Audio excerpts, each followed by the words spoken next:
All right, everybody, welcome back to the Family Beatdown Fantasy Football League preview show. This is the Week 5 preview. Before we get into football, let's talk a little bit about baseball. It's playoff baseball time. Red Sox are not in the playoffs this year. Yankees are in the playoffs this year. Nobody cares. Baseball's over. Move on to basketball. Let's talk football. Looking at the Notre Dame game, boy, happens with the same regularity as Halley's Comet. Notre Dame wins and USC loses in the same weekend. How sweet, right, Jake? Ha! Don't get used to it. At any rate, yeah, the Trojans lost. They lost to Washington. Second year in a row they lost to Washington. Second year in a row they lost to Washington on a field goal with 3 seconds left. Sarkisian, who's the head coach up there, used to be defensive coordinator down here and just seems to have the Trojans' number. So anyway, the Huskies win. And the Irish win. The Irish go in and they beat up Boston College 31-13. Now both teams have their hands full going into this weekend. Pittsburgh faces the Irish, and Pittsburgh is 2-2, and their 2 losses, I'll point out gladly, have come to really decent programs. Utah, who's a very tough program, and then Miami, the U, who is back. They're a number 13 ranked team. So big game for the Irish this week against Pittsburgh, who is maybe a little unheralded, but a tough opponent nonetheless. The Trojans face Stanford. Trojan fans, Notre Dame fans are very familiar with Stanford. By the way, Stanford went up and got their asses handed to them in Oregon last week, so it just goes to show the power that is the Pac-10 Conference. Let's talk a little bit about Let's talk about bye weeks real quick. Let's talk about the bye weeks. We've got 4 teams on bye. You need to cover for those. Don't get caught up. And the 4 teams that are on bye this week, I should have had that pulled up, but it'll take me 1 second. I know it's going to be... here we go. The Dolphins, the Patriots, the Steelers, and the Seahawks. We've got players on those teams. Make some changes because those guys are not playing this week. Boy, looking at the NFL last week, it was really rather sad, some of the offensive production that came out, and that showed up in the fantasy league. So we had some really unbelievable low scores. Looking at the NFL score, out of the 28 teams that played last week, 17 scored 20 or less points. So 17 teams, the majority of the teams weren't able to put up 3 touchdowns last week. We had 2 games that were 16-14, 1 game that was 17-14. We had 1 game that was like 13-7 or something, whatever it was, that New York Giants-Chicago Bear game. So just a whack weekend last weekend. And in turn, it really showed up here at the Family Beatdown League. Even though Mean Machine had 143, MudDawgs, who's the number 1 team, ranked number 1 right now, with 560 some odd fantasy points scored so far, but MudDawgs only had 123, and yours truly, who is the second highest point team with 544 points, only posted 104. But luckily for me, I played Alex last week, and Alex had a really pathetic week with only 60 points scored, and 21 of those came from Brady on Monday night. So going into Monday night, Alex had 40 some odd points, less than 40 points, going into the weekend. So really, really bad scoring all the way around. I think those of us that did come away with wins are lucky that we did and thankful that we did, because, man, points were hard to come by last week. Let's take a look at the standings right now. So the good news is we got nobody in our league that hasn't tasted the sweet nectar of victory.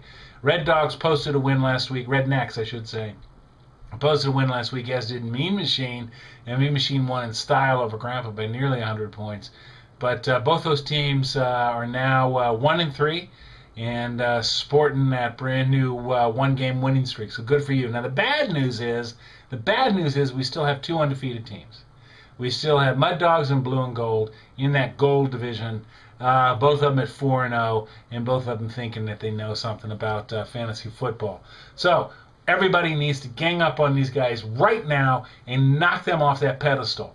Nonetheless, if you were ranked the orders 1 through 6, keep in mind the top 6 teams are going to go to the playoffs. So playoffs are going to be these people. You're going to get in the playoffs by one of 2 ways. You're either going to win your division, or you're going to be one of the 4 next best team without regard to division. So if you look at the ranking right now, you can see that it's evenly split with 3 people coming out of the Cardinal division and 3 people coming out of the Gold division. But that's no guarantee as we go throughout the year. So we got 2 undefeated teams in the Gold division. So theoretically, they're a stronger division. I don't happen to agree with that theory, but it's no lock. So what you need to do is you need to win your division or be one of the top 4 next 4 teams as far as win-loss record, and then points is the tiebreaker. So it's never too early to start thinking about the playoffs, and it's never too early to start knocking off them undefeats at 4-0. Hey, by the way, I went 13-0 in a fantasy league last year. Did I tell you about that? It was awesome. You guys should have been there. Anyway, taking a look at matchups this week. Smell This versus the Deceptions. And I appreciate nobody telling Jed about the buys and about changing his lineup, because he didn't. And this week, let's not say anything, because Jay Cutler's got them in a starting role. And if you happen to read the newspapers, you would have known that Cutler's out. He got his bell rung last week by those New York Giants, who hung 9 sacks on him. 9 sacks against Jay Cutler last Monday night. Also, Jed, your defense is on bye this week, Pittsburgh. So you play Smell This. Now, Peyton Manning going against the undefeated Kansas City. I just think it's just by happen of schedule that Kansas City is undefeated, although they are a decent team.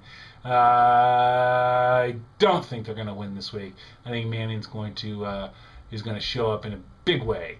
Also, I've got Adrian Peterson back, and I've got Jamal Charles back. So I've got a lot riding on that Indiana game. So on the one hand, I got Peyton I need out of. The other hand, I got Jamal Charles I need a lot out of. And somehow it's going to all work out in my favor. I guarantee it. I go with Smell This to get the win. By the way, before we go any further, I want to point out, I should have done this earlier, toot my own horn, but I was too busy bagging on the Yankees and bagging on Notre Dame. At any rate, I went 6-0 on my picks last week. 6-0. That's undefeated to you and me. 6-0. I picked every game perfect last week. I did. I was perfect. 6-0. I now stand 14-10 on the season. Whoa! That's right. 6-0. Anyway, enough of that. So, looking back at the Family Beatdown League, we got Nads versus North Mac Attack. Tom Brady's on bye this week, and he had a crappy week last week, which is probably just as good. But, Alex, you need to cover for Mr. Brady, and I noted on your bench you don't have any backup quarterbacks, and in my humble opinion, that is a tactical error. You always need to carry 2 quarterbacks, because you never know. And they should be quality quarterbacks, because you never know when Mike Vick is going to get smashed, bam, between 2 Washington Redskins, and there goes your year. Did you guys see that hit? God, I can't believe that guy stood up after that hit. Oh, man, he earned his money on that one. Anyway, Paul, you got to cover for Ronnie Brown, but I think, Paul, you're going to do it. I give the nod. I love this joke. I give the nod to the Nads. All right, looking at one of our undefeats. Blue and Gold against the Girard Invincibles. Dad, Henny is on break, and thank God. Maybe it's time to just get rid of his bony ass. And you got to cover for John Carlson, and you got to get Correll Buckhalter. Well, Correll Buckhalter, shut up. He did decent for you last week, but I think you got to find a way to get Jonathan Stewart up into that lineup. Jake, on the other hand, has decent matchups. Romo against Tennessee, it's going to be tough. Hakeem Nicks against Houston, that'll be tough. Frank Gore against Philadelphia, that'll be tough. But you got LT against Minnesota, but that'll be tough. But I think you've got some great matchups, and I think you've got the potential to be one of the high-scoring teams this week. I'm going to have to give the nod, as much as it pains me. I'm going to have to give the nod to the Blue and Gold. All right, looking at one of 2 matchups this week that are husband and wife. Fred and Wilma playing each other. Here we go. Barney and Betty. MudDawgs versus the Rednecks. We got an undefeated playing against his lovely spouse, who got her first win last week. For Rick, Aaron Rodgers against Washington. Oh, man. That's a good matchup. And Javad Bess, if he can come back from that injured boo-boo toe against St. Louis, crazy. And then anybody who's got any San Diego Chargers, they play Oakland this week, and I think it's going to be an embarrassing defeat for Oakland. But you got to cover for Brandon Marshall. He's on bye this week. Taking a look at the Rednecks. Donovan McNabb against Green Bay. Ooh, sorry. Randy Moss, though, back in purple. Who cares? But he's playing the Giants. And C.J. Spiller, who now appears to be the man with a bullet there in Buffalo, now that Marshawn was sent packing. But you've got Steven Jackson against Detroit, so good matchup there. Okay? I am going to give the nod, in this case, to the Rednecks for general principles to start knocking off the undefeats. In our other husband and wife, we've got Michael against Veronica. Veronica, you've got a tough matchup for your quarterback. He plays your beloved Giants, but Matt Schaub should do decent. You got to cover for Hines Ward. He's on bye this week. But and then Sean Green against that Minnesota defense, not good. But you got DMC, as they like to call him, Darren McFadden, who's hurt. He left the game injured last week. You may want to make a substitution for him because he is playing San Diego. He is on Oakland, and Oakland does suck. So cover it up there. Now, talking about Oakland sucking, Mike B is going to benefit from that because he's going to play Phillip Rivers against Oakland, and he should go yard all day long. Reggie Wayne against Kansas City. I think Peyton's going to go crazy. I think Reggie Wayne's the #1 beneficiary. All of that said, I'm going to go with Veronica. I do think that Schaub is going to have a decent day, and I do think you're going to cover up for Hines Ward. And I always hold out hope for one Mr. Sean Green, simply because I got him on another league. At any rate, in our game of the week, we've got our two youngest owners facing each other head-to-head with Tyson and Mean Machine, fresh off that win against Grandpa last week. But Tyson, you need to cover up for Rashad Mendenhall and that Seattle defense. You've got Carson Palmer against Tampa Bay. Carson finally woke up. It was like that movie Awake when all of a sudden he finally woke up last week and gave you 60 points. Calvin Johnson, Detroit can put on some points. I think Stafford is down, and I can't remember who that other quarterback is. We had a good pickup. He would be a good pickup for somebody. Ahmad Bradshaw against Houston. Ooh, tough one. And then Quincy, Quincy's got a tough team. He's got great running backs. He's got decent receivers, but he needs some help at quarterback. He's got Alex Smith against Philadelphia, and then his other quarterback is Joe Flacco.